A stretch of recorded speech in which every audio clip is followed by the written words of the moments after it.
But not least, let me say a very special thanks to all of you that are gathered here. The crowd is incredible, and even outside, it's packed. So something's going on. We do have great poll numbers, you know. We just got some poll numbers. 77-23. That was good. That was good. That's against the Republicans and beating Biden by 11. You say, why only 11? How could he possibly do so well? But it's a real mess. Our country's in a horrible situation. Since 2016, Faith and Freedom Coalition volunteers have knocked on 17.8 million doors, reached over 30 million Christian voters in their homes. And last year alone, you reached another 30 million voters in their churches. Incredible job that Ralph and the group do. No group has fought harder in defense of the Judeo-Christian values that we all stand for and uphold, and no group will be more crucial to our magnificent victory on Election Day 2024. So important. That'll be the most important election we've ever had. I said it with 2016, but I say it with 2024. I think even more strongly going to be the most important election this country has ever had, because our country is going to hell. With your help, we're going to evict crooked Joe Biden from the White House, and we're going to take back our country, and we're going to make America great again.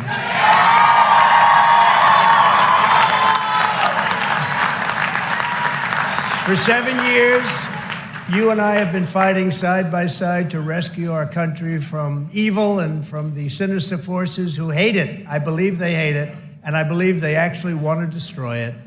Now we're approaching the most important battle of our lives. As we gather today, our beloved nation is teetering on the edge of tyranny. I believe that, and you believe that. Our enemies are waging war on faith and freedom, on science and religion, on history and tradition, on law and democracy, on God Almighty himself. They are waging war. That's not a war they're going to win.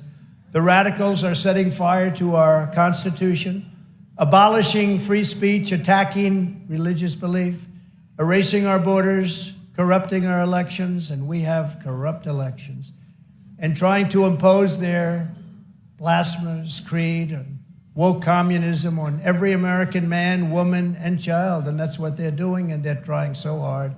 We've never had a situation like is going on right now in our country.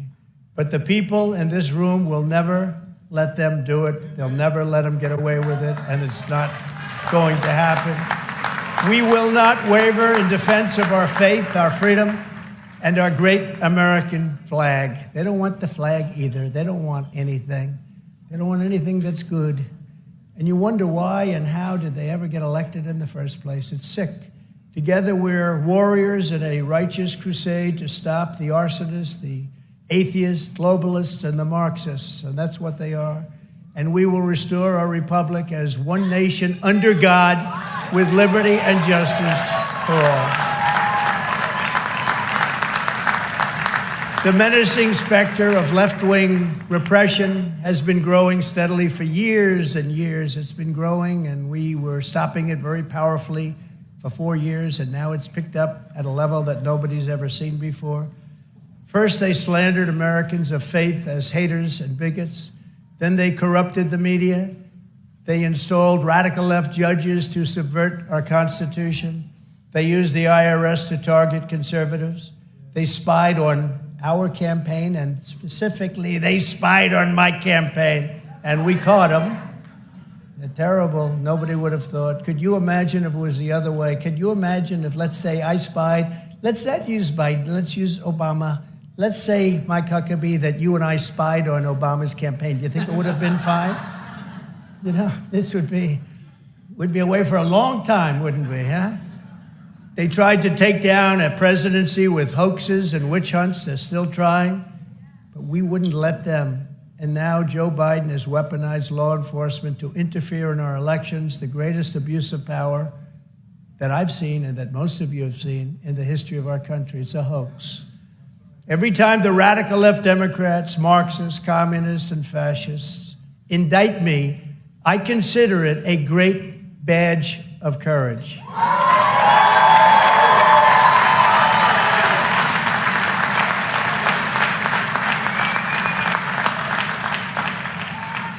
I'm being indicted for you, and I believe the you is more than 200 million people that love our country. They're out there, and they love our country. This is a continuation of the greatest witch hunt of all time, which has been fully exposed in the Durham report, the IG report by Inspector General Horowitz did a great job on that report, and by great writers, journalists, and pundits all over the world. And its primary purpose is exactly that, election interference. They want to interfere with the upcoming election. They want to demean, insult, do whatever is necessary to interfere. And as you know, the fake news doesn't report on all of the things that you're reading about and hearing about. You're hearing about things that you can't believe, bigger than Watergate, bigger than anything we've ever seen. And if you look at the New York Times, or if you look at the Washington Post, or the mainstream media of any kind, ABC, NBC, CBS, not a word of it, not a word, not even a little bit. They want to interfere with the fair and free election to a point where Joe Biden is willing to arrest his opponent, who is leading him in the polls by a very, very large number. They lie, they cheat, and they steal, and this is how low they've fallen in an attempt to win the 2024 election. And we're not going to let that happen. We're not letting it happen. They rigged the presidential election of 2020. We are not going to allow we are just not going to allow them to rig the presidential election of 2024. Not going to happen. Charging a former president who did a good job. We had a lot of people that were very happy. There are some people said it was the most consequential presidency. But charging a former president of the United States under the Espionage Act of 1917, that's like making nuclear weapons in your basement, isn't it? An act for a crime so heinous that only the death penalty would do, is one of the most outrageous and vicious legal theories ever put forward in an American court of law. It's a disgrace. And the people they have doing it are disgraceful. And just look at their record. Disgraceful. The Espionage Act has been used to go after traitors and spies. It has nothing to do with a former president legally keeping his own documents. As a president, the law that applies to this case is not the Espionage Act, as the lawyers will tell you, and they like to tell you, and the press doesn't like to write about it, but the courts of law will see it, and they already know it.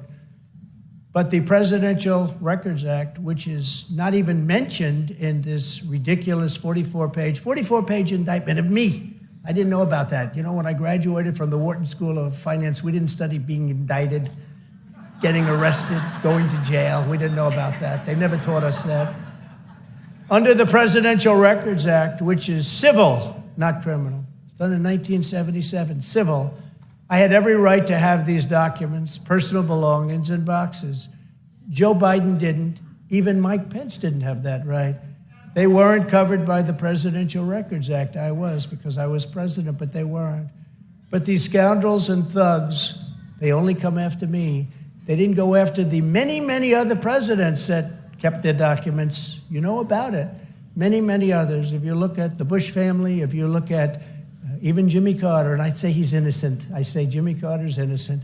But they went after me. They didn't go after anybody else. And they went after me criminally. And it's not a criminal violation. It's not even a violation under the Presidential Records Act. And what could be more accurate a statement than Presidential Records Act? That's what we're talking about. Not espionage. It's not espionage. The crucial legal precedent is laid out in the most important case ever on the subject, known as the Clinton socks case. You know what that means, socks? Let me give you a hint. It has something to do with socks and taking things out in your socks. After leaving the White House, Bill Clinton kept 79 audio tapes in his socks and his sock drawer. So he put them in his sock. I didn't. I put mine in boxes outside of the White House, and the GSA picked them up and delivered them where they were supposed to be delivered. But they included in the Clinton discussions and the Clinton tapes a discussion of U.S. military involvement in Haiti. He can't get away from Haiti, can he? Right? He's done very well with Haiti. Discussions of U.S. foreign policy, both defense and offense, against Cuba, And what about them allowing China to have military bases now in Cuba? I think you're not too happy about that, Mr. Senator. And he's not even saying anything about it. Recording of President Clinton's conversations with foreign leaders, sensitive facts about trade negotiations taken from presidential briefings. This is all in the tapes. Discussions with Secretary of State about conflict in Bosnia and much, much more. Not only was Bill Clinton never even considered for criminal prosecution based on the tapes he took, and these are tapes he took. These were serious tapes. But when he was sued for them, he won the case. He won it. Judge Amy Berman Jackson's decision states, under the statutory scheme established by the Presidential Records Act, the decision to segregate personal materials from presidential records is made by the president during the president's term and in his sole discretion. Now, this is a Democrat-appointed judge, respected. Any normal administration, even an opposing one, would consider that to be the end. That's the end of the case. But not the corrupt Biden regime, because they're trying to win the election, and it's very hard to win an election when you're probably, definitely, I would say definitely, the worst president in the history of our country, without question. The Sox decision, they call it the Sox decision. Also, I quote, it says, the National Archives and Records Administration, or NARA, very radical left group, by the way, they have the Constitution and the Bill of Rights flagged for being dangerous documents. Did you know that? Does not have the authority to designate materials as presidential records. Now think of that. They don't have the authority. NARA does not have the tapes in question. NARA lacks any right, duty, or means to seize control of those tapes. The president enjoys unconstrained authority to make decisions regarding the disposal of documents. Only the president, not vice presidents, not senators. Biden has a lot of documents from his time as a senator. That's bad. And he has a lot of documents from his time as vice president. That's bad. He has 25 or so times the documents I have. He has so many documents, he doesn't know they're coming. They keep them on the floor of his garage where he has that really beautiful Corvette, he says.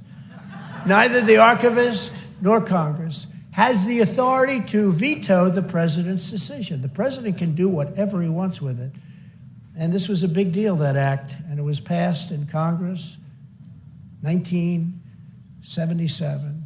The Presidential Records Act does not confer any mandatory or even discretionary authority on the archivist. They have no say whatsoever to classify records. Under the statute, this responsibility is left solely to the President of the United States. So what the hell are we talking about with this phony case? Well, it is true. I mean, it is true, isn't it? In other words, whatever documents a president decides to take with him, he has the absolute right to take them. He has the absolute right to keep them, or he can give them back to NARA if he wants. He talks to them like we were doing, and he can do that if he wants. That's the law, and it couldn't be more clear. Even the New York Times, just to finish up on this hoax, this is the next hoax. We had Russia, Russia, Russia. We had so many. Impeachment hoax number 1, impeachment hoax number 2. Who the hell else could take this stuff? I had a nice life. I had a nice, easy life.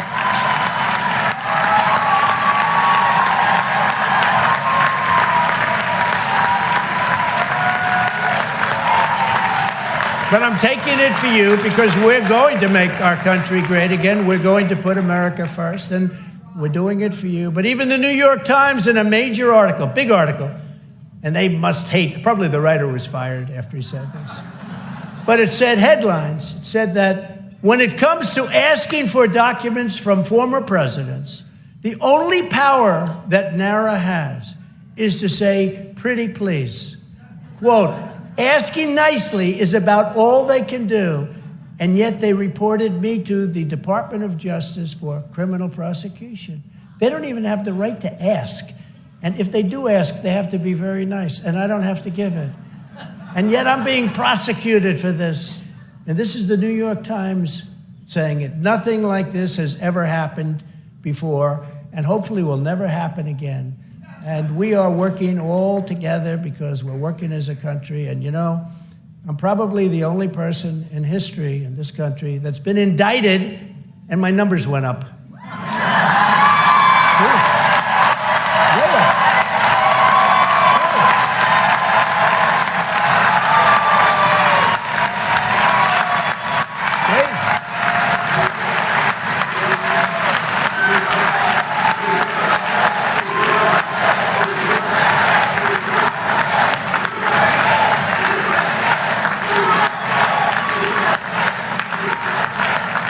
Thank you.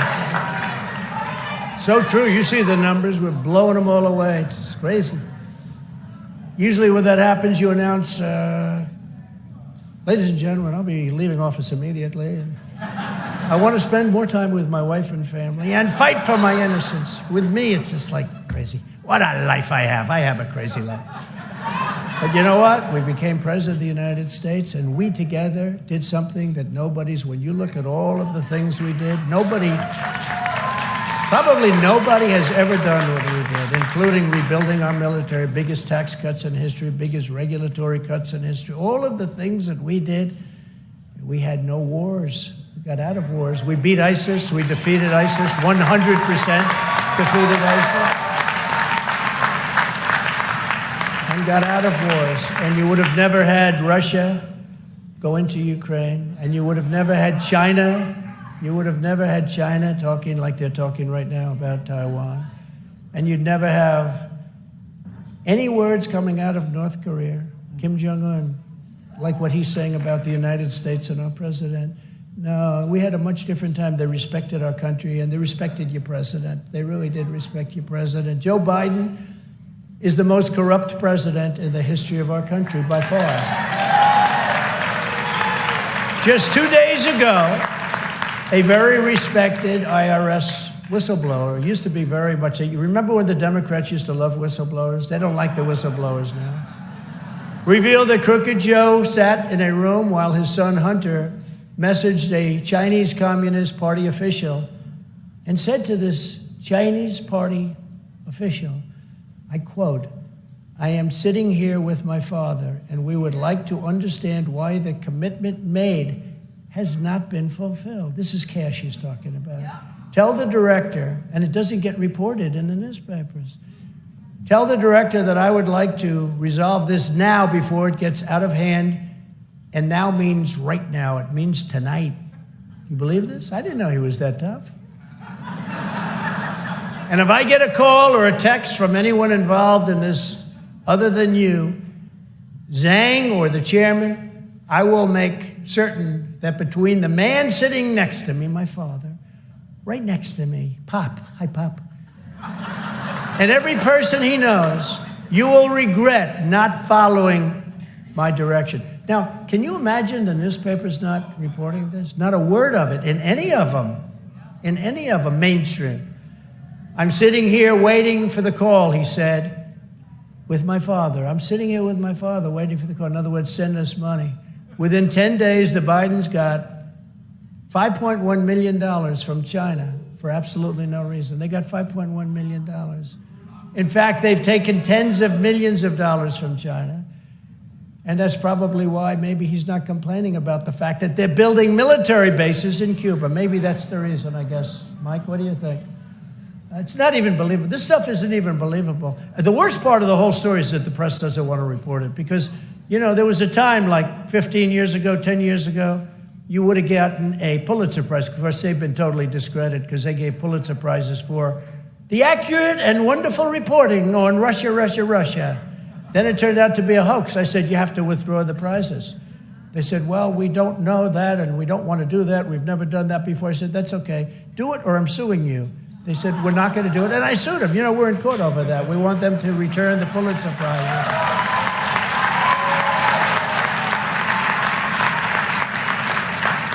And by the way, they're being decimated in court. It's very interesting. But we actually brought a lawsuit against them because they gave Pulitzer Prizes to the New York Times and the Washington Post for their accurate reporting on Russia, Russia, Russia. And even the papers now say it was a hoax. They all say it was a hoax, but they don't want to give back the prizes, so they have to give back those prizes. They will. Joe Biden is a totally compromised president because they're bribing him. They're paying him off. They know all the money they've given, and it's far greater than anyone has been able to really understand. And I'll tell you what, Jim Jordan and Jamie Comer and their group has done an unbelievable job, but it's far greater than anybody knows. This is just some of the things. It's tens of millions of dollars, and that's just some of it that's been found. And again, the papers aren't reporting, and it's not only China, though, it's many other countries, including Ukraine. So we're giving hundreds of billions of dollars to Ukraine. I keep saying, why isn't Europe paying a like amount? So we're in for 160 billion, and Europe is in for 15 billion. And nobody thinks that's right or fair, and it affects them more than it affects us. These countries know every penny the Biden crime family has taken in. The countries know. Ukraine knows, China knows, they all know, there are many countries. So he can't even or ever go against them. He can't go against them because they'll reveal the corruption, because they know exactly. They'll say, well, we sent the check here, we sent the check there, we sent. So he has to be very nice to China, has to be very nice to Ukraine. And a huge success will be when the New York Times and the Washington Post and others put it on their front page, what's really happening here. Because this is truly 100 times bigger than Watergate. This is a much bigger story than Watergate. That's why Biden doesn't mind that China has opened up these military installations and in the process of building a tremendous amount in Cuba. It's only 90 miles off our coast. He's basically said it's okay. He's not doing anything. He's not even saying anything. He's not talking about it. What that means for our great Cuban population in Miami, I love the Cuban population. I got a record number of votes. People were I got the Bay of Pigs Award. I was given the Bay of Pigs. It was a great honor. Award by the Cuban population of Miami. But it means that this group of people in Miami that love Cuba, they want to get back there, they want to see their country, but it means for the rest of their lives, they will never see Cuba again. It's gone, because China's occupying Cuba right now. That means it's gone. And they were getting ready to make if the election wasn't rigged, the Cuban thing would have been taken care of, and people could have gone back and forth to Cuba. Cubans, I'm talking about. They could have seen their family. They wouldn't have the problems that they have right now. He's given everything to Cuba and the dictator and dictators, and you know what that was, but it's incredible that this can be allowed to happen. So unless I get back in which case I will inform China that they have 48 hours to get any military and spy equipment out of Cuba.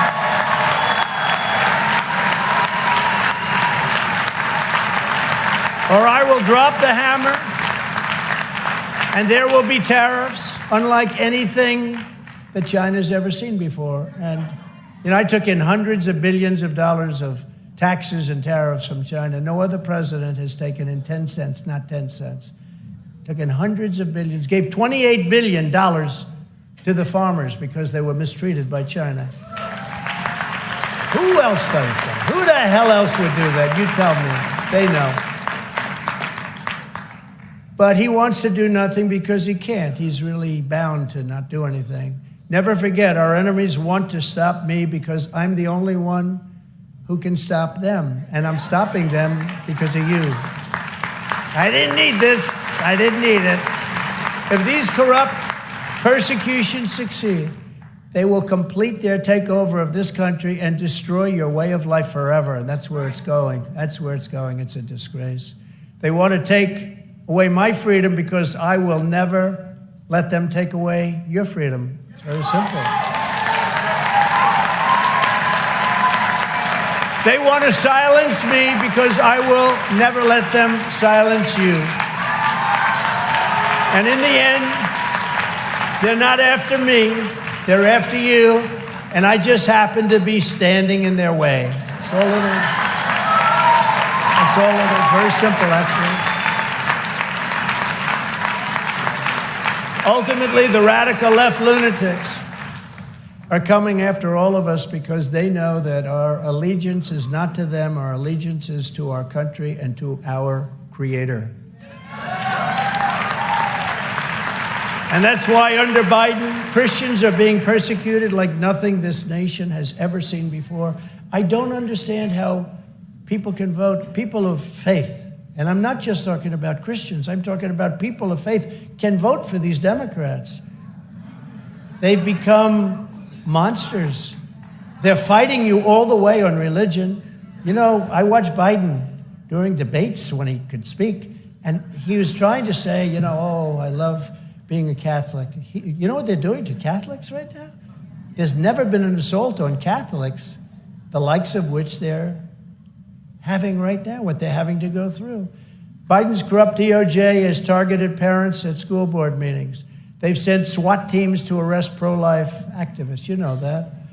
The FBI has been caught labeling devout Catholics as domestic terrorists and sending undercover spies into Catholic churches, just as it was in the old Soviet Union days. Pretty rough stuff. Who can believe this? And how can you, as Christians, how can the people in this room vote for them? You know, they get 40%, 50%, 60% of a religious vote. How can they do that? And then they just go about trying to destroy religion. If you look at polls, you'll see religion, people of faith, but religion is going down in terms of importance and popularity. This is not a question of importance and popularity. This is a fact. We love God, and we want to protect ourselves. We want to protect the cherished position of believing in God. And I think one of the biggest problems this country has right now is that as religion does go in the wrong direction, because it's something for you to adhere to and to believe in. It's so good. It keeps you sane, it keeps you honest, it keeps you good, it keeps you kind, it makes you help other people. And they're trying to take that away from you. And I just don't understand, where do they get 30, 40, 50, 60% of the vote? It just doesn't make sense. Doesn't make sense. They lie about their positions, and you have to remember that. In 2024, you have to remember that. Protect your vote is the most important thing, but you have to remember that, and you do have to protect your vote. They want to destroy your religion, along with the fact that they obviously want to destroy your country. When you have open borders, when you have no voter ID, why do they not want voter ID? Because they want to cheat. Even the Democrats voted 82% in favor. Democrats, people that vote, Democrats voted 82% in favor of voter ID, but the politicians don't want it because they want to cheat. And with voter ID, it's very much harder to cheat. They're mean and they're very, very sick. They are mean and they are very sick. Over the next 16 months, our enemies will try harder than ever to divide us and to destroy us. The lies, abuse, and injustice that will come our way will be worse than ever before in the history of our country. To persevere, we must stand tall, we must stand strong. We have to be strong. We have to be stronger than ever before because they're coming at us. There's something wrong with these people. And I don't like saying that. You know, as president, you're the president of everyone. So I don't like saying that. But there is something wrong with these people, and we have to stand together, or we're not going to have a country anymore. The more they throw at us, the more united we must become. The more vile the attacks, the more relentlessly they go after us. We must keep pushing forward no matter what. You just keep pushing forward. That's what I do. I get up. People say to me, "Sir, can I ask you a question? How the hell do you take it?" I say, do I have a choice? I don't have a choice, right? Do I have a choice? I'd love not to have to, but they're crazy people with there. They're lunatics. I've had the most successful business people in the country come up to me, a man who's one of the most successful, a vicious guy, very tough guy. I don't like him even. He thinks I'm his friend. I'm not, because he's a bad person. Unlike Governor Huckabee, who's a good person. He's actually tougher than this guy, but he's also a good person, the governor. But I tell you, he came up to me and he said, "Could I ask you one question? How do you get up in the morning? Every day they're coming at you with a different deal. I mean, it started with spying on your campaign. Then it went to the different impeachments and hoaxes and indictments. And how do you do it?"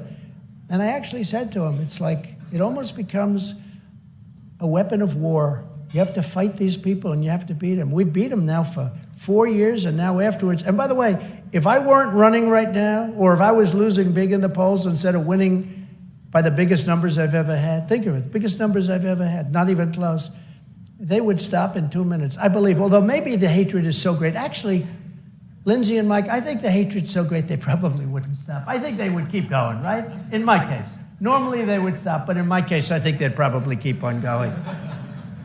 But if I didn't run, or if I would say, you know, I'm not going to run, or if my numbers were bad, where it looked like I wasn't going to make it, they wouldn't be focusing on me. They would focus on whoever was leading, and they would go after that person, male or female, just as viciously as they go after me. And that person would not be able to handle it. That's why you have no choice but to vote for Donald Trump.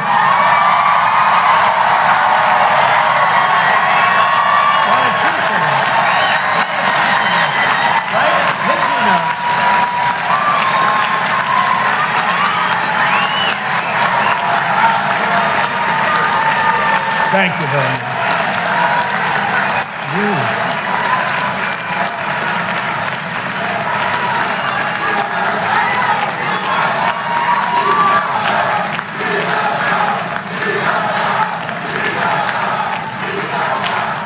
Thank you very much. Thank you. Isn't it great? Saturday night, we're here for religion. Is that nice? And what a job Ralph has done. But this isn't my campaign. This is our campaign. This has got to be our campaign. And with your help, we're going to see through this whole. We're going to see through it. We're going to take this job right to the finish, and we're going to have a country the likes of which we've never had before, better than ever. We're going to have it better than ever. No president has ever fought for Christians as hard as I have. And I will keep on fighting, and I'll fight hard until I'm back behind that desk in the Oval Office, the resolute task. Resolute task.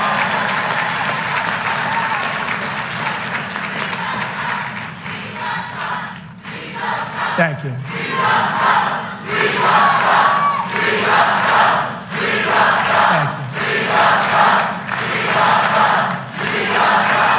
Thank you very much. Hey, Ralph, I have to ask Ralph a question. Were your other candidates treated this way? I don't think so. Actually, I saw one who was booed off the stage. He was booed off. I don't think they were treated. I don't think.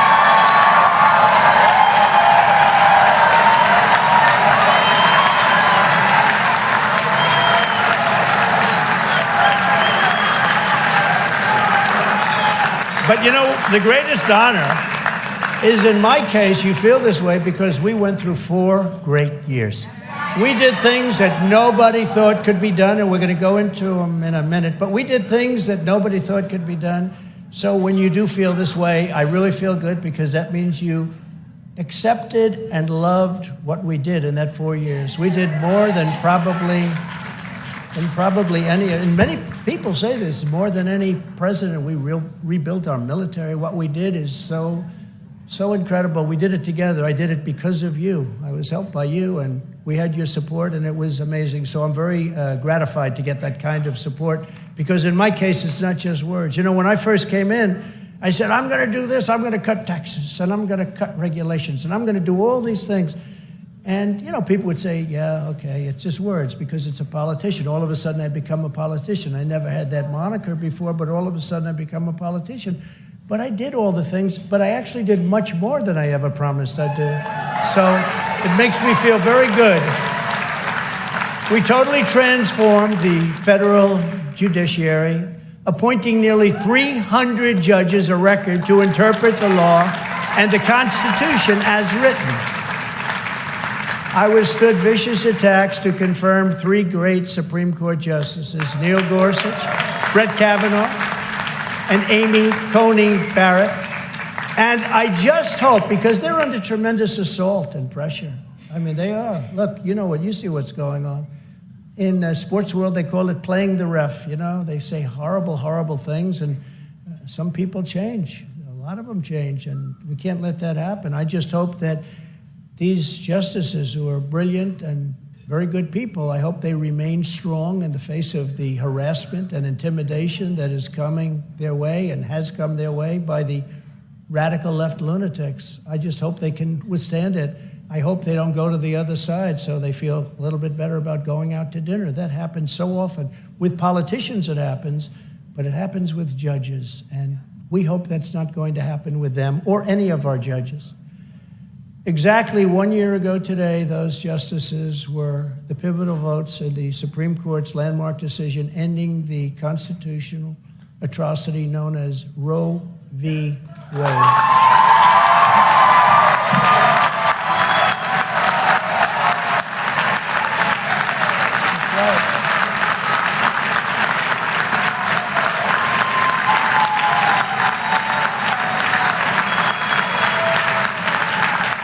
Thank you.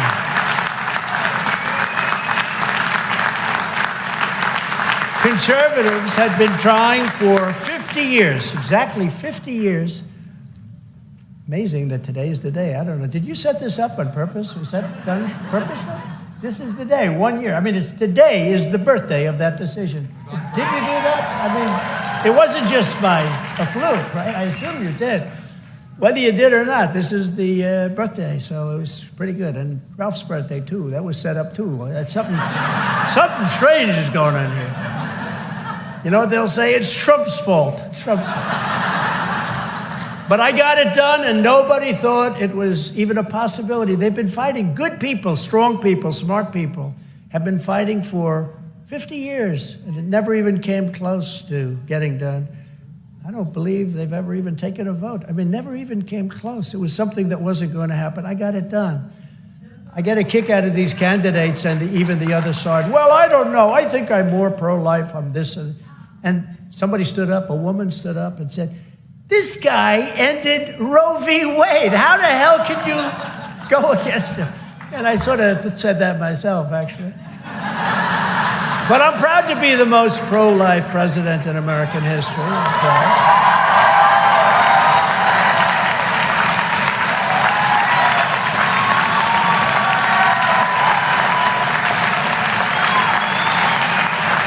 Thank you.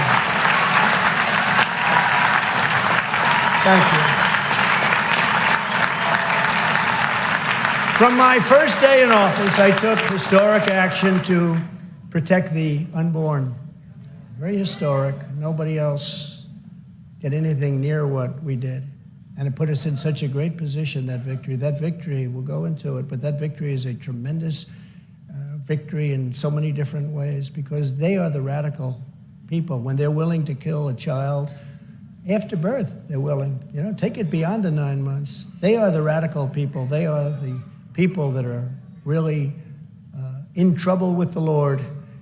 I reinstated and expanded the Mexico City policy. You know what that is. That was a big deal. Nobody else did it. Stopped taxpayer funding for abortion providers. And at the United Nations, I made clear that global bureaucrats have no business attacking the sovereignty of nations that protect innocent life. And I did these things, and I took heat, and I also got great love. I mean, you know, you have two sides to it, but I got great love. And I was the first sitting president ever to attend the March for Life rally right here in Washington, D.C. Under my leadership, we did more to uphold religious freedom than any administration in history by far. I could name some very good presidents that most of the people in this room would like, and they didn't attend the rally, and they didn't do the things we did, like the Mexico City policy. They didn't do anything. And yet, most of the people in this room would like some of the people I would name. But we did it all. We fearlessly protected the conscience, rights of doctors, nurses, teachers, and faith groups like the Little Sisters of the Poor who were treated so badly. We came to their rescue. We stopped the Johnson Amendment from interfering with pastors' free speech under retaliation of terminating tax exemption.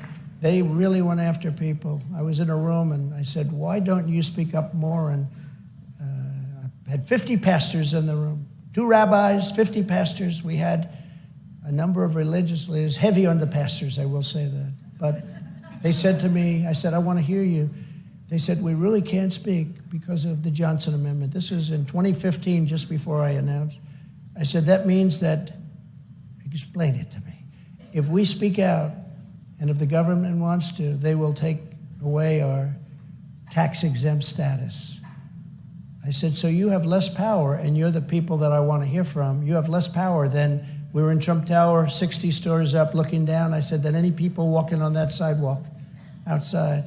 He said, yes, in many ways we do. We can't speak up. And I got it so that the people that we want to hear can now speak up, so that Mike Huckabee spoke up anyway. I don't know.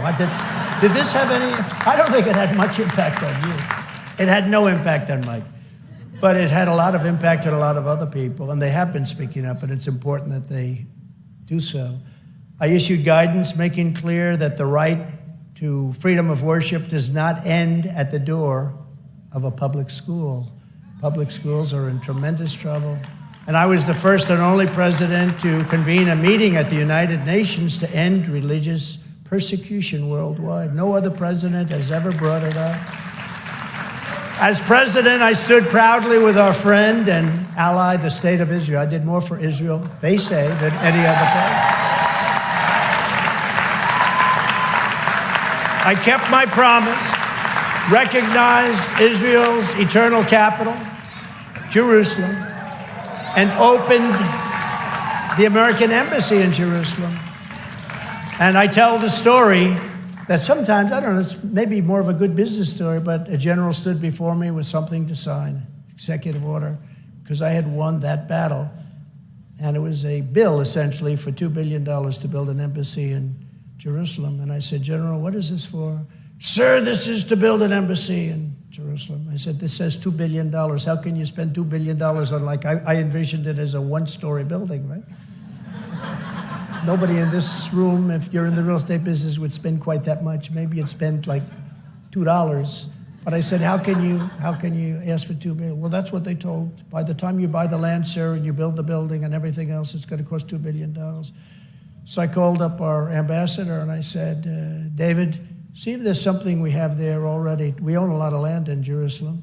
Do we have a great piece? And maybe it has like a little building on it where we can fix it up real cheap and we can... See, I'll always be in the real estate business, you know. I'll always love that business, and I love that business. We did great at that business. That's a great business, but very creative. And I said, see what you have. They called me back 2 days later and said, sir, we have a fantastic site. We've owned it for many, many years. You know, we were there sort of like early on first.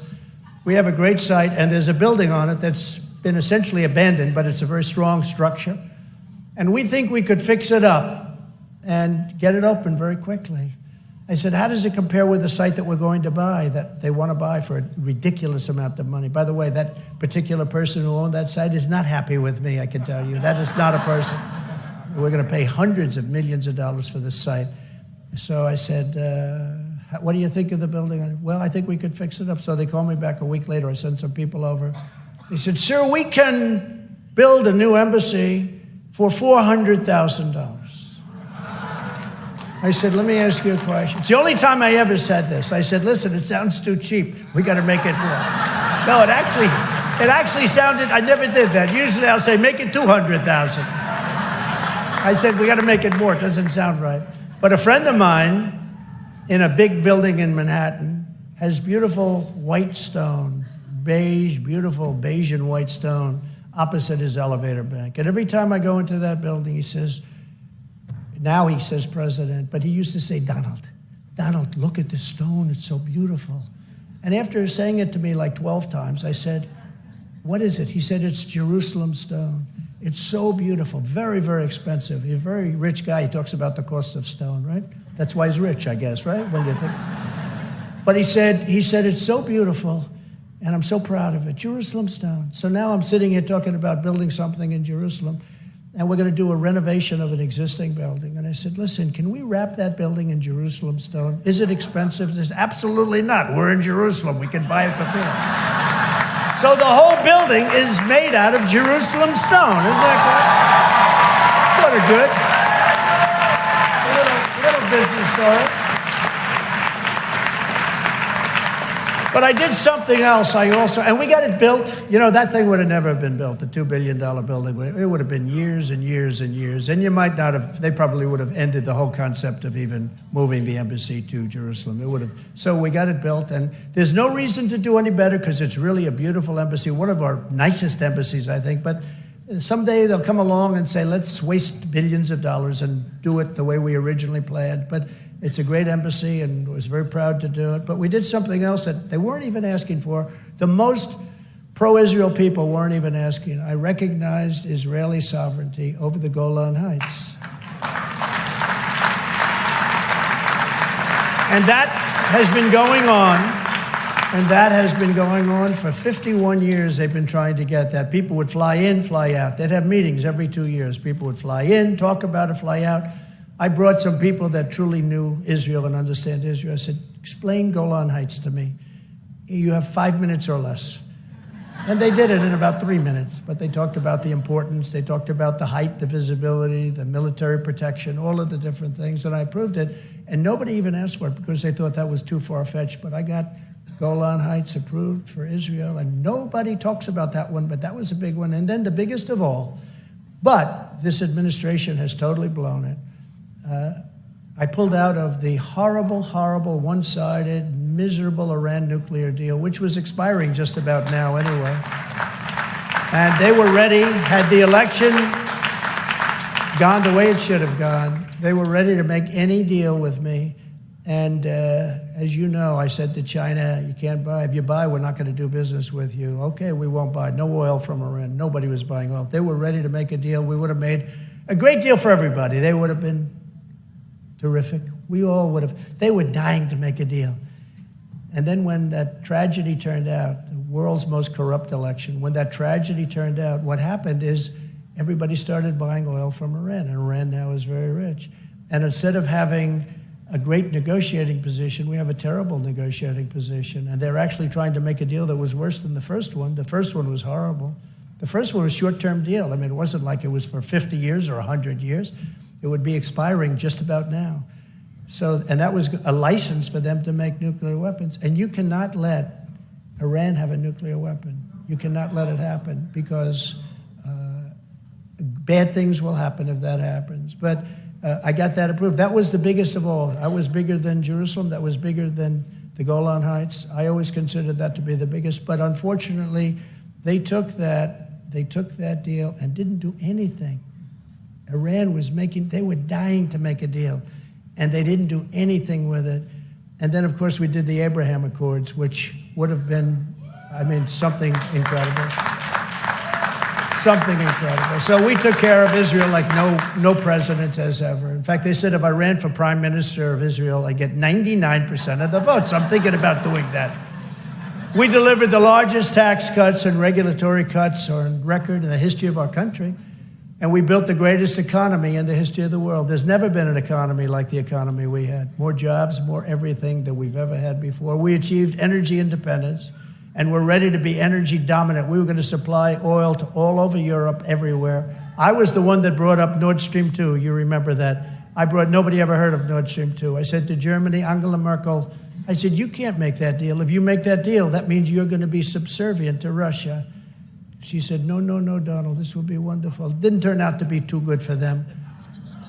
Then gas prices, when I was in office, reached low numbers like $1.87 a gallon and even less. Think of that. Now they go to 5, 6, 7, 8, 9. And it hasn't stopped. Wait till you see what's going to be happening over the next 2 years. We created the most secure border in U.S. history, built nearly 500 miles of border wall, which was so helpful. Got Mexico to give us 28,000 soldiers free of charge. I said, look, if you're not going to give them free, I'm going to have to tariff all of the cars that you're building. Because, you know, they took those car companies out of Detroit and other places, and they now build 32% of our cars that are built in Mexico. I said, I'm going to put tariffs on if you don't give us the soldiers. And they said, we would love to give you the soldiers. It would be. We had the Remain in Mexico. That's for all the people that are pouring in. And I believe the number is going to be, Lindsay, 15 million people by the end of this year. And they come out of mental institutions. They come out of jails. They come out of insane asylum, which is a stronger word. They said, don't use those words, sir. They're nasty. But insane asylums, very sick people. And and terrorists are being poured into our country like never before. And I also terminated the ridiculous catch and release. Are ridiculous. You catch the people and you release them in our country, okay? Now with Biden, basically that's what they do. But we caught the people and we released them outside of our country. I fully rebuilt the U.S. military, created Space Force, and defeated ISIS and brought our troops back home. You remember during the campaign, you remember when they said, oh, he's going to bring us into World War III. He's going to bring us in personality type. I said, no, my personality is going to keep you out of World War III. That's what happened. But all of that was only the beginning, and here's just some of the bold agenda that I'll immediately implement when we become the 47th President of the United States.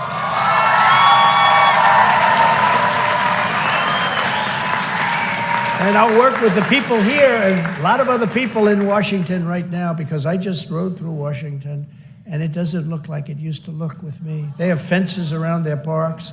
They have tents up all over the place, tents. This is the capital. This is the most important thing. Think of this, the capital of our country. It's got papers all over the streets. The sidewalks are filthy dirty. I used to drive by and I'd be screaming over the phone, get those sidewalks clean, get this, get that. You got to get the tents down. You can't have the tents. You know, once those tents form, once you leave 4 or 5 of them, there was a group of 4 or 5, and I told Secret Service, you got to get over it. We got to take it down immediately, because once that happens, you have 10, then you have 20, then you have hundreds. And what's happened to this city since I've been gone is, oh, it's so sad. It's so dirty and filthy, and people are stopping coming. And that's true in a lot of other cities, too. You look at Chicago, you look at San Francisco, look at New York, what's going on. All Democrat-run. But it was so sad to see. You know, I look forward to coming here, but it was a very sad trip between the airplane and here, because I'm looking at something that I don't even recognize. It's so dirty, and it shouldn't be that way. It's a great place, and it shouldn't be that way. When I get back into the Oval Office, I will totally obliterate the deep state.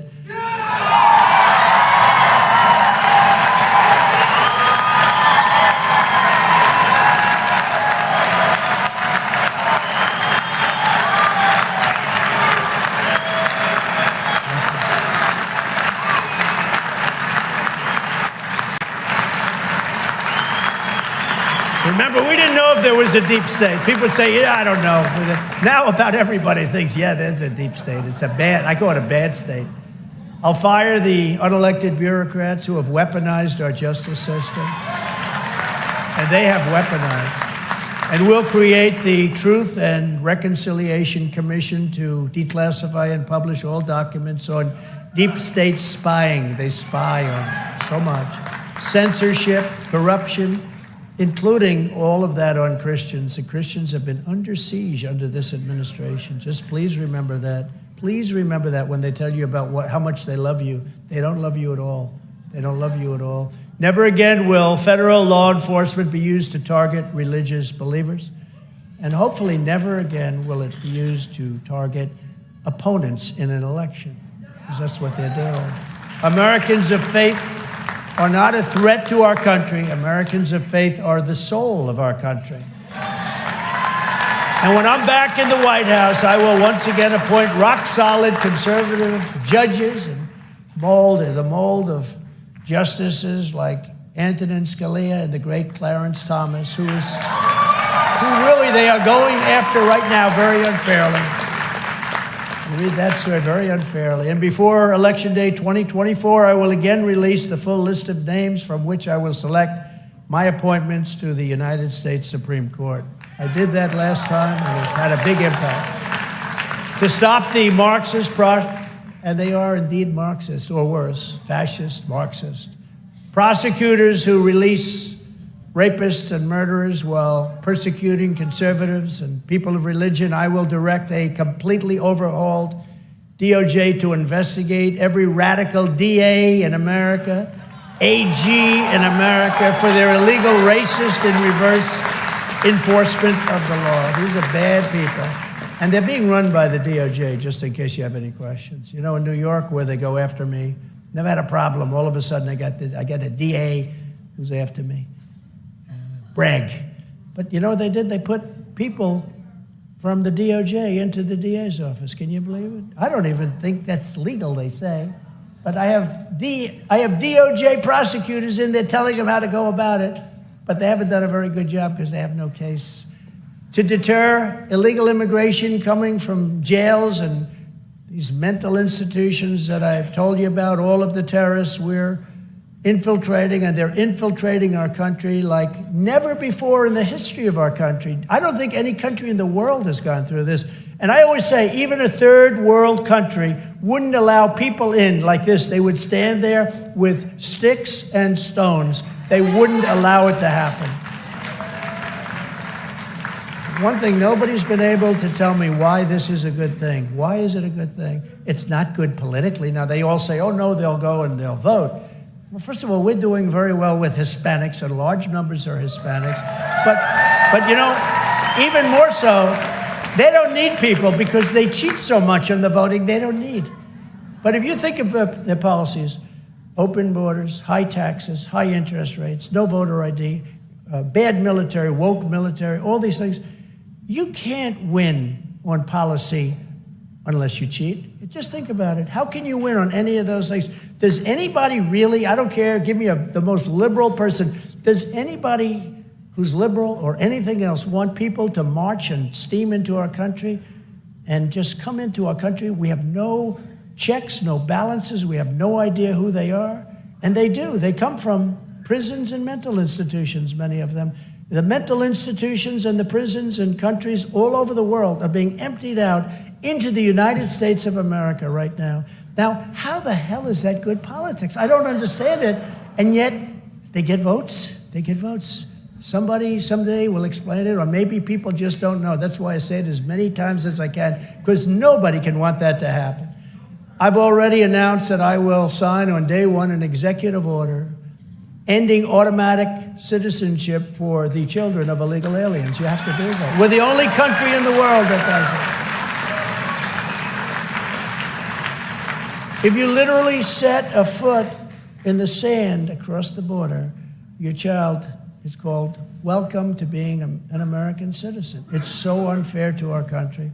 In addition, here are some of the other actions I'll take to restore the border of the United States and to make it safe again. We had the most successful and strongest border in American history, and to get it back, I will immediately reinstate all of the incredibly successful border policies of the Trump administration, including our Safe Third agreements, which you know what that means. Remain in Mexico, that's pretty obvious what that means. Our asylum bans, we didn't let a lot of bad people in. We will complete even more border wall. We built the border wall, and then we were going to add another 200 miles.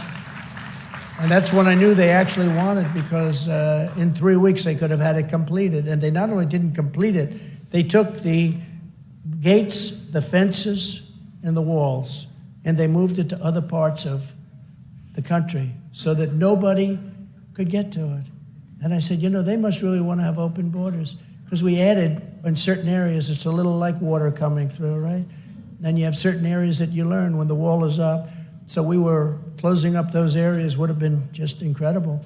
And they didn't want that to happen. They actually took it. Texas wanted to buy it from the federal government. They said, we don't sell it. We wouldn't sell it to you under any circumstances. So that's when I realized for the first time that they were actually serious, that they want totally open borders, which is absolutely insane.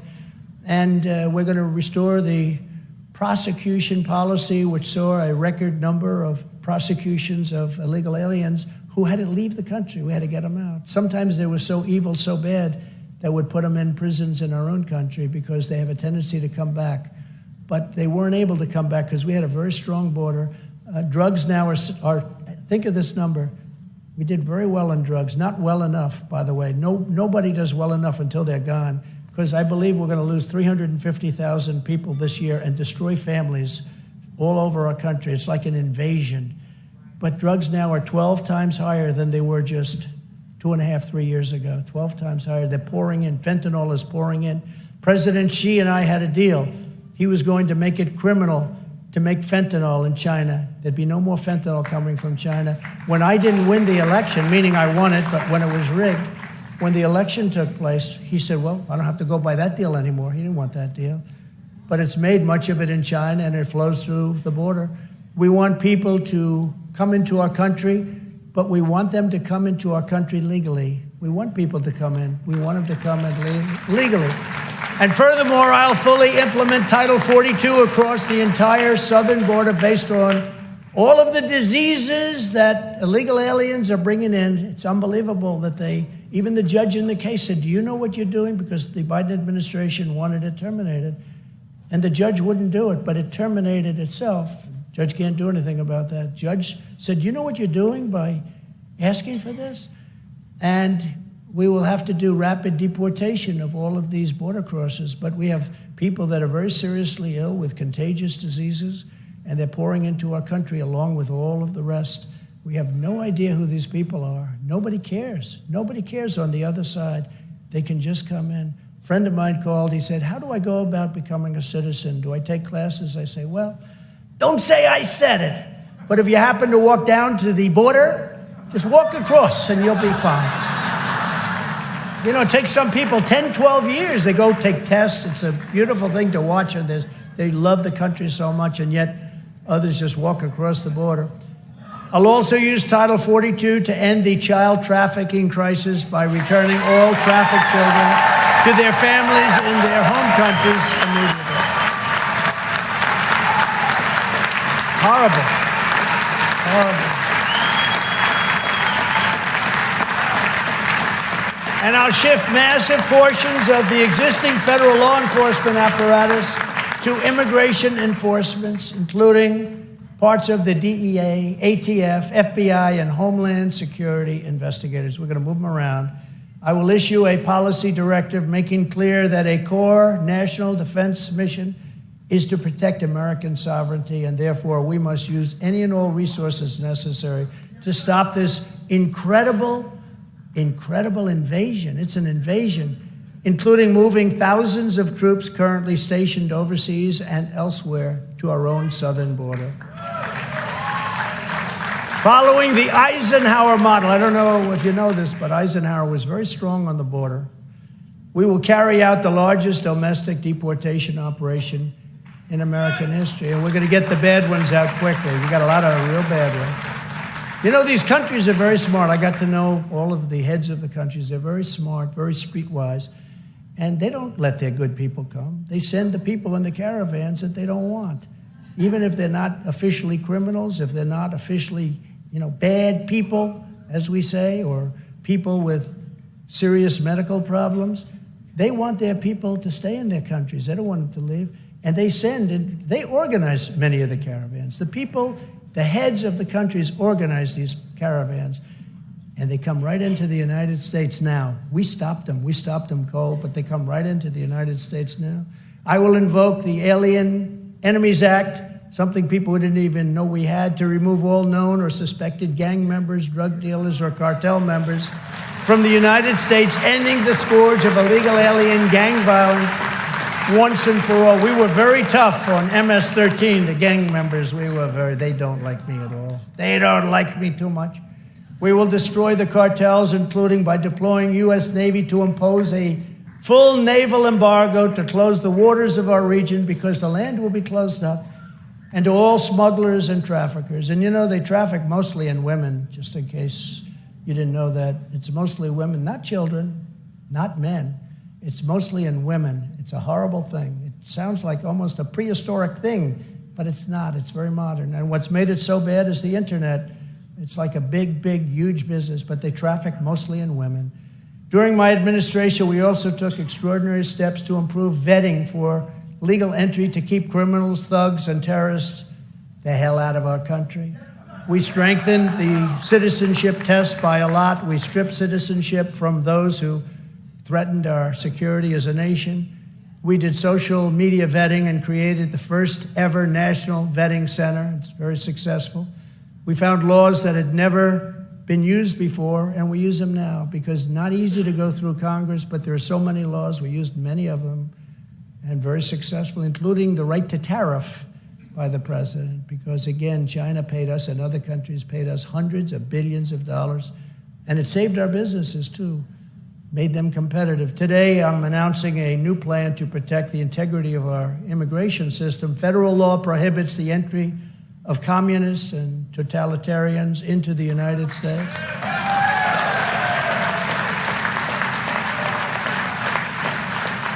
But my question is, what do we do with the ones that are already here that grew up in it? I think we have to pass a new law for them. Using federal law in Section 212F of the Immigration and Nationality Act, I will order my government to deny entry to all communists and all Marxists.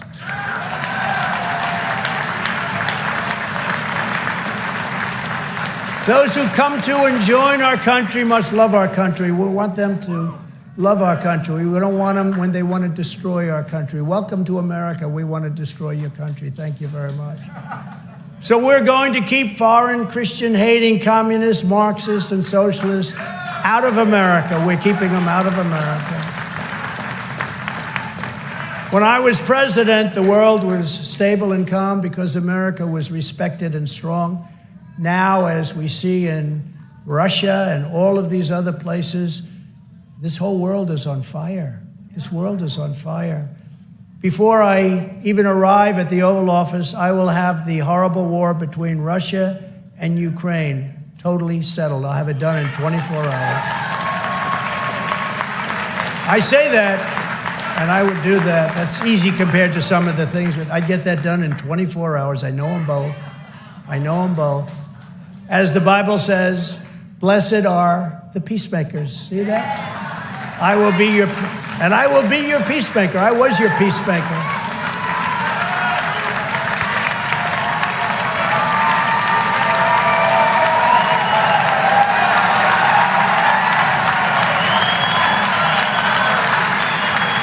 Oh, that's great. Blessed are the peacemakers.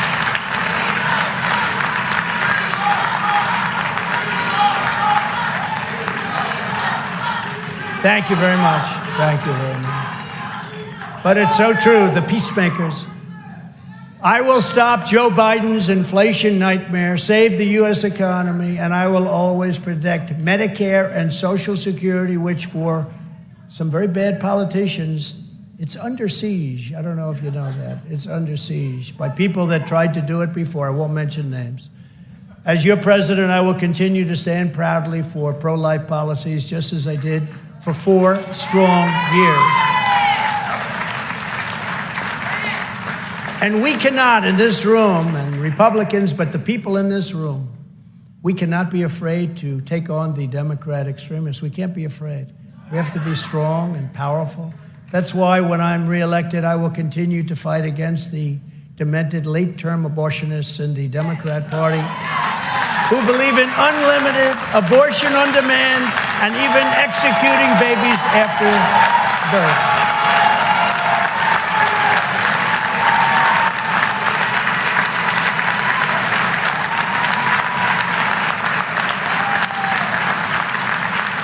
These are very troubled people, and the American public is on our side by overwhelming margins. You know, the politicians are going to have to learn to talk about this issue because they are the radicals. We're not the radicals. When you kill a baby after 4 months, 6 months, 8 months, 9 months, remember the governor of Virginia? He said, yes, the baby is born, you lay the baby aside, and then you make a determination as to what you do with the babies. In other words, he would kill the baby after, and you have many, they believe in that. That's what they want. They are the radical extremists. We're not the radical extremists. And politicians have to say that. They have to say that because they come out as radical.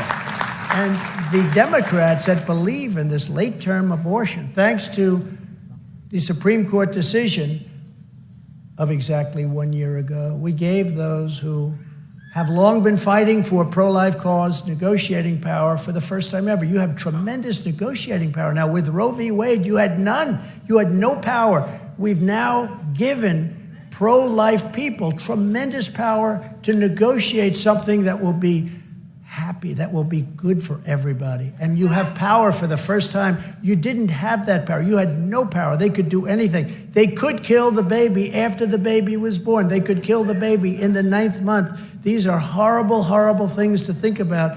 And even other countries, other than 2 countries, I won't mention their names, China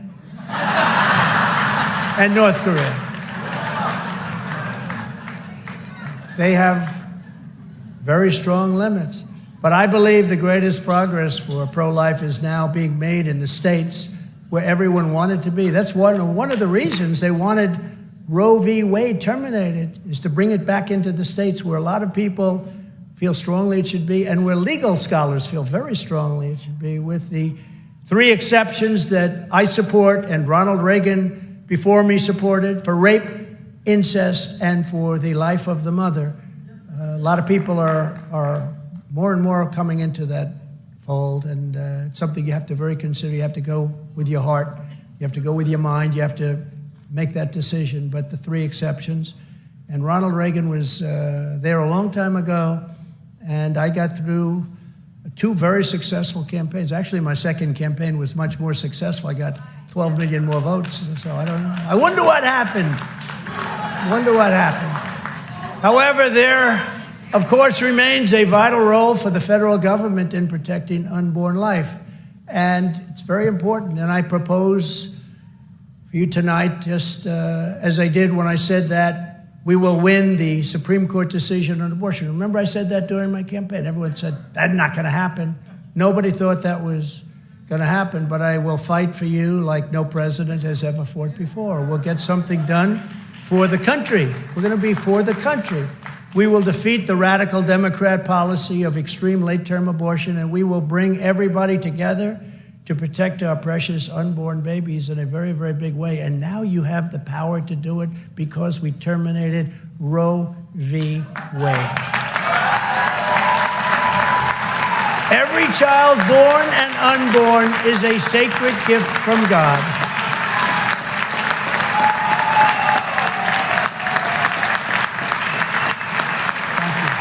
Thank you.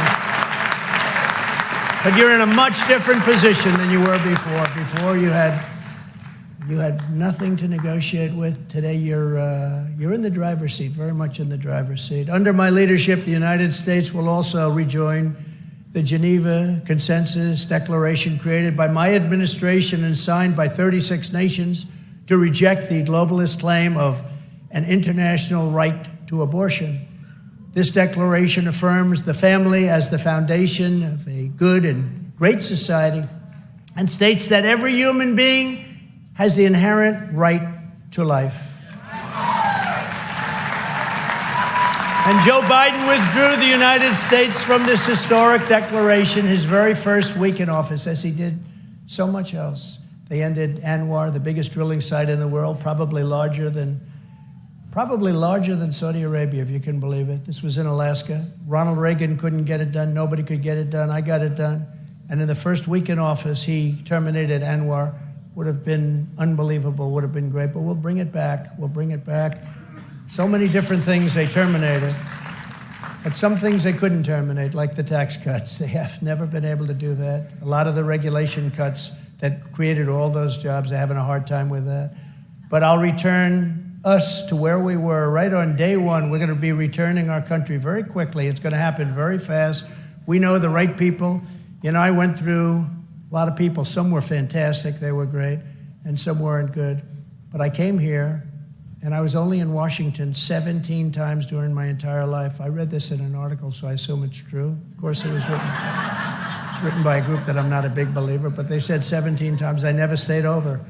And I wasn't a part of Washington society, so I had to rely on people for recommendations. And many of them were good. Look, we rebuilt our military. We did so many incredible things, the tax cuts, the regulation cuts. We had great people, but we had some people that I wouldn't have chosen if given a second shot.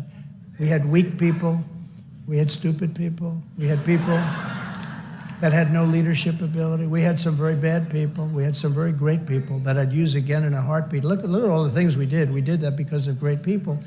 But now I know everybody. I know people. I don't have to rely on some rhino saying, why don't you give us this one to head intelligence? How about this guy to head intelligence, sir? You know, you had to rely on some rhinos that you don't want to rely on anymore, but you really learn, and you have to learn fast or you got some problems. But as we continue to fight for the unborn, and conservatives also have a duty to support the loving choice of adoption, including faith-based adoption. That's why, as part of extending the Trump tax cuts, we're going to have to, the time is coming up, we're going to have to extend that. I will ask Congress to expand the adoption tax credit. We'll do that because a lot of people have been adopting, and that's a great thing. Another top priority will be to expel the communists and these terrible people that have taken over our education system, when you look. I will immediately sign a new executive order to cut federal funding for any school pushing critical race theory, transgender insanity, and other inappropriate racial, sexual, or political content on our children.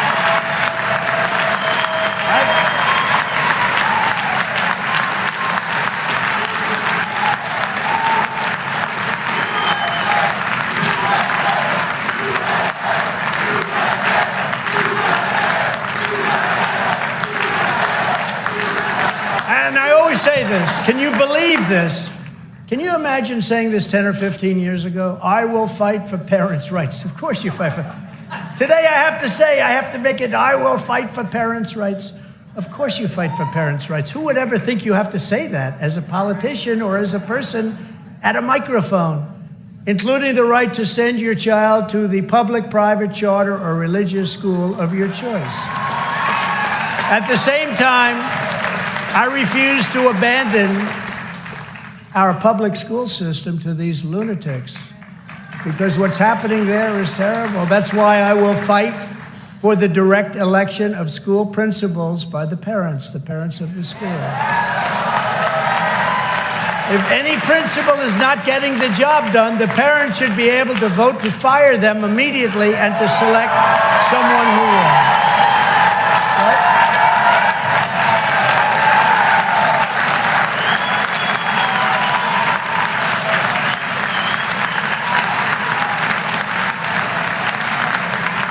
And I will not give one penny to any school that has a vaccine mandate or mask mandate from kindergarten through college.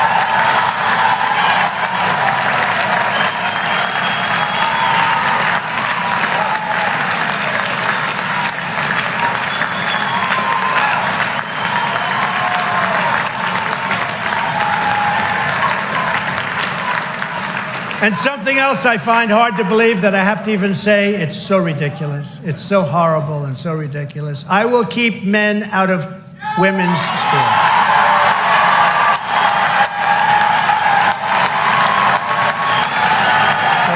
So horrible. And I will sign a law prohibiting child sexual mutilation in all 50 states. Prohibited. And on day one, I will reinstate the Trump ban on transgenders in the military. We had it banned. Because our warriors should be focused on crushing American enemies, on being strong, on having the image of being strong. They have to be powerful. They have to be strong, especially when you see what's happening in the world today. Not catering to radical gender ideology. So I had this in the military. And a lot of the generals that I dealt with, the real generals, the good ones, the generals that weren't involved in the worst, most embarrassing day of our lives as a country. And that was the removal of our military from Afghanistan before our American citizens were taken out, before our soldiers were protected, leaving $85 billion worth of brand new Trump equipment. I bought it all, brand new, beautiful. New tanks, new planes, 70,000 vehicles, some of them, many of them armor-plated, costing hundreds of thousands of dollars and even $1 million each. 700,000 rifles, guns, and that type of equipment. And now Afghanistan is the second or third largest seller of military equipment in the world, because they don't need 700,000 rifles, do they? The best equipment, the finest equipment, the night goggles that they have are better than ours, brand new, not even taken out of the box. Now they fight at night because they never did. They couldn't see. Now they see very nicely. But as you know, in the military, you're not allowed to take virtually any drugs. You're not allowed to take drugs. You take an aspirin, you have a problem. And to have this operation, you have massive amounts of drugs required on a daily basis. Massive, massive amounts of drugs. Furthermore, I will ban all taxpayer funding for sex or gender transitions at any age.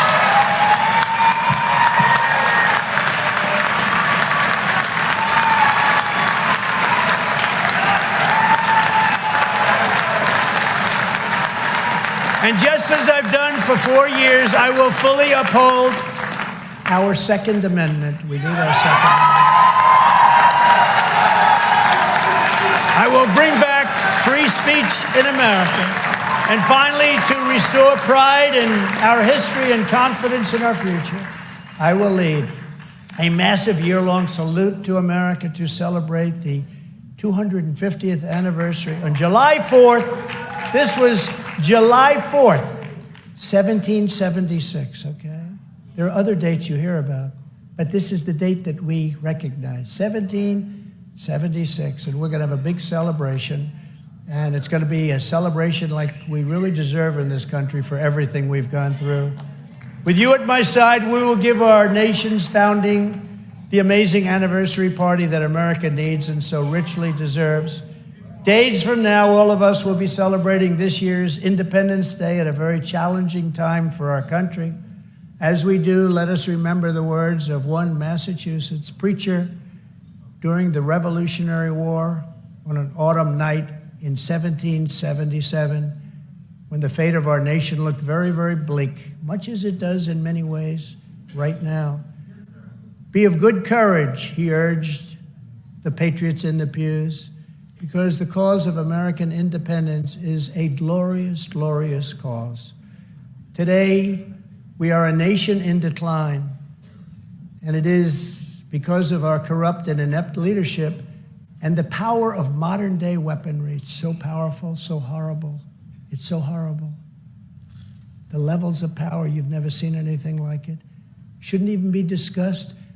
It wasn't talked about very much during my term. I didn't want to have anyone talking about it, but the level of power of modern-day weaponry is horrible.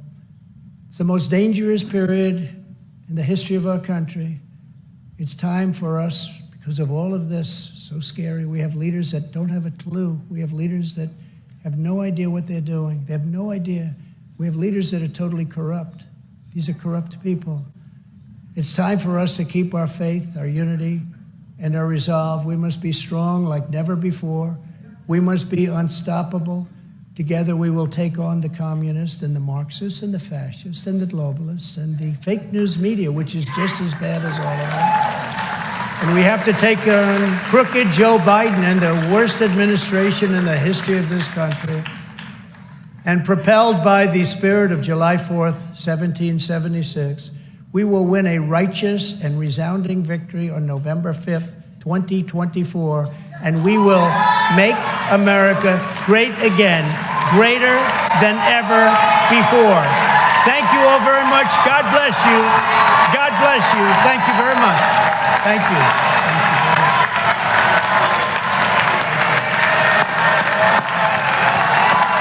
Thank you, everybody.